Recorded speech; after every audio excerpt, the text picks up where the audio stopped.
I had heard about the whole faux pas with Bonita and losing their restaurant and then what came in after. And, you know, people need to understand that it's keeping a restaurant, keeping a place like Gather.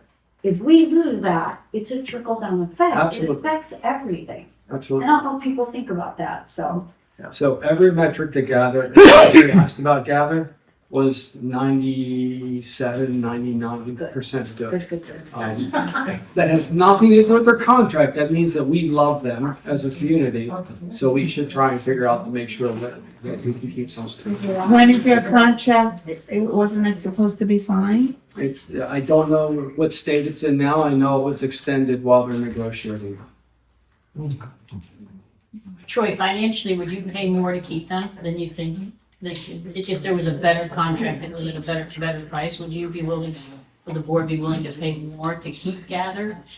So, that's a tough question to answer because I have not been involved in the negotiations or anything like that. I would just say personally, I love that restaurant. So I'm not looking to lose Gather. Yeah, so I'm trying to be skinny, honey, but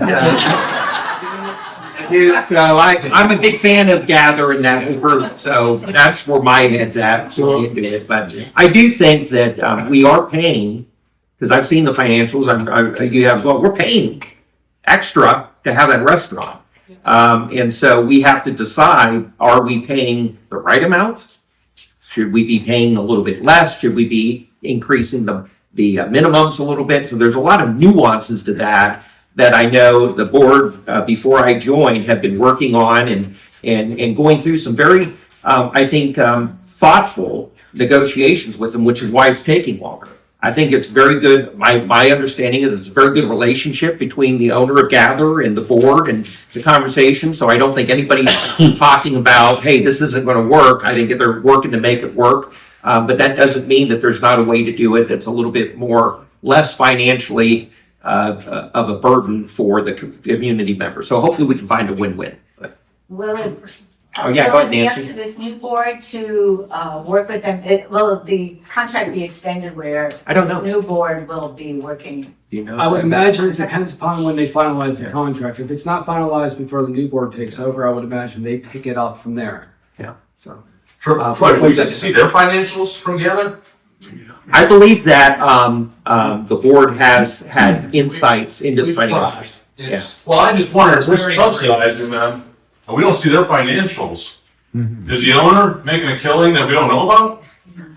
Well, remember, I mean, I don't even think they've had a full year of steady state. So we've not even reached until recently, if yet, 833 homes. We've yet to have a season where everybody's here. Yeah. So I think they've still been not in a steady state position to even rely on their financials, but I'm just worried that they're breaking even and the subsidy money's going into the owner's pocket. So, I think we just have to trust that the current board is actually negotiating that properly. Right. And the whole thing of that. And I'll say too, really quick, Dave has said it before, and I agree with Dave.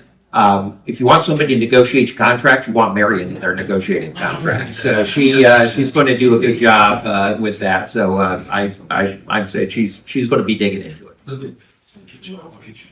I'm for Gather, so don't misinterpret my question. The subsidy that we're giving them now is roughly $1,000 a day, right?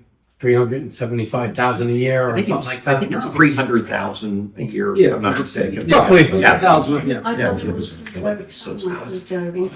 you're in the ball. So that budget was set when there was 200 or 300 houses closed. Right. 400 or 500 houses closed. Now we're Right. almost all closed. So my thought would be they would need less Yeah. since there are more people able to go to the restaurant. I think that's a good assumption. Yeah. The other thing to think about, and I was talking to Dana about this the other day, the prices of their materials are going through the roof. They're actually selling some things at to us lower than it's costing them to pay for it. Really? Yeah. And so the world has changed, right? In the past 2 years, we have more people here. We're coming into our first full season. So I think, I'm sure Marion's doing the best thing for us right now. She's negotiating a contract with it, like you said. Because they don't pay any rent, right? No. If something breaks in there, we fix it. We supply all the hard stuff for them. And I tell you, I was surprised at the number at first. But like you said, what happened at Valencia Bonita, we don't want that to happen. So I think there's a balance.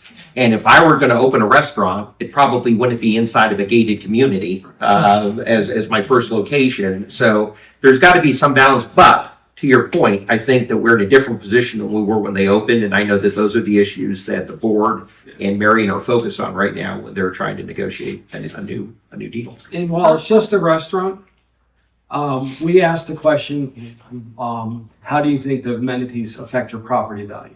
Which ones do you think affect your property value the most? That was the first one. Sure. So it's not just how much you're paying for the food or paying for rent and things like that. We have a restaurant. Yeah. It's not only the restaurant though, I think it's Dad and Dana. That's Well, right. That's right. Well, it was Gather as a whole. And just to put the subsidy into perspective, the subsidy is $34 per household per month. Yeah. So that's what if you reduce it to 20,000 a month, it's, you'll save $5. So it's not a big number. Yeah, but if you, Yeah, it's not worth it to. We all do. Yeah. Property value.